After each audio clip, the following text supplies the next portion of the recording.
ஆதியாகமம் 10ஆம் அதிகாரம்.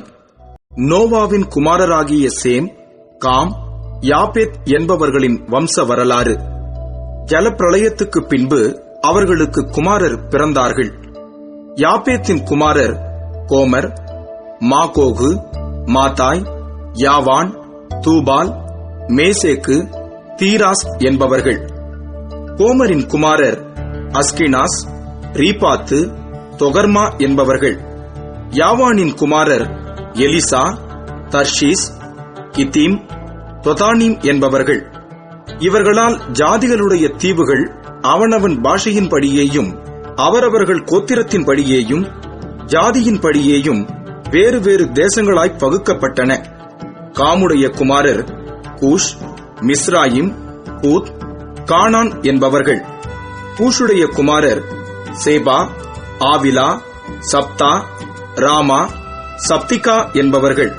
ராமாவின் குமாரர் சேபா, திதான் என்பவர்கள். கூஷ் நிம்ரோத்தை பெற்றான். இவன் பூமியிலே பராக்கிரமசாலியானான். இவன் கர்த்தருக்கு முன்பாக பலத்த வேட்டைக்காரனாயிருந்தான். ஆகையால் கர்த்தருக்கு முன்பாக பலத்த வேட்டைக்காரனான நிம்ரோதைப் போல என்னும் வழக்கச் சொல் உண்டாயிற்று. சினேயார் தேசத்திலுள்ள பாபேல், ஏரேக், அக்காத், கல்னே என்னும் இடங்கள் அவன் ஆண்ட ராஜ்யத்திற்கு ஆதிஸ்தானங்கள். அந்த தேசத்திலிருந்து அசூர் புறப்பட்டு போய் நினிவேயையும் ரெகோபோத் பட்டணத்தையும் காலாகையும் நினிவேக்கும் காலாகுக்கும் நடுவாக ரெசேனையும் கட்டினான். இது பெரிய பட்டணம். மெஸ்ராயிம் லூதிமையும் அனாமிமையும் லெகாபீமையும் நப்தூகிமையும் பத்ரூசிமையும் பெலிஸ்தரின் சந்ததிக்கு தலைவனாகிய கஸ்லூகிமையும் கப்தோரிமையும் பெற்றான். கானான் தன் மூத்த மகனாகிய சீதோனையும் கேத்தையும் எபூசியரையும் எமோரியரையும் கிர்காசியரையும் ஈவியரையும் அர்கீரியரையும் சீனியரையும் அர்வாதியரையும் செமாரியரையும் காமாத்தியரையும் பெற்றான். பின்பு கானானியரின் வம்சத்தார் எங்கும் பரவினார்கள்.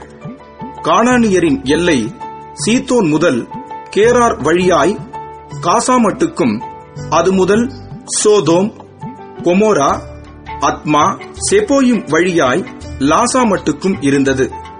இவர்கள் தங்கள் தேசங்களிலும் தங்கள் ஜாதிகளிலுமுள்ள தங்கள் வம்சங்களின் படியேயும் தங்கள் பாஷைகளின் படியேயும் காமுடைய சந்ததியார்.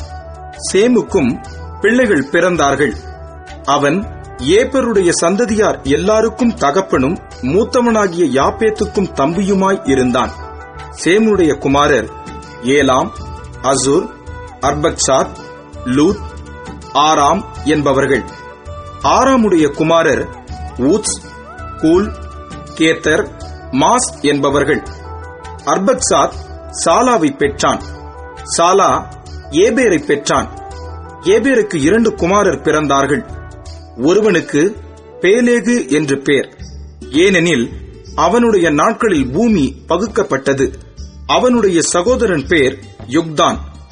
யுக்தான் அல்மோதாதையும் சாலேப்பையும் அசர்மாவேத்தையும் ஏராகையும் அதோராமையும் ஊசாலையும் திக்லாவையும் ஓபாலையும் அபிமாவேலையும் சேபாவையும் ஒப்பீரையும் ஆவிலாவையும் யோபாபையும் பெற்றான்.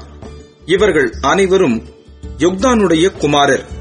இவர்களுடைய குடியிருப்பு மேசா துவக்கி கிழக்கேயுள்ள மலையாகிய செப்பாருக்கு போகிற வழி மட்டும் இருந்தது. இவர்களே தங்கள் தேசங்களிலும் தங்கள் ஜாதிகளிலும் உள்ள தங்கள் வம்சங்களின் படியேயும் தங்கள் பாஷைகளின் படியேயும் சேமுடைய சந்ததியார். தங்கள் ஜாதிகளிலுள்ள தங்களுடைய சந்ததிகளின் படியே நோவாவுடைய குமாரரின் வம்சங்கள் இவைகளே. ஜலப்பிரளயத்துக்குப் பின்பு இவர்களால் பூமியிலே ஜாதிகள் பிரிந்தன.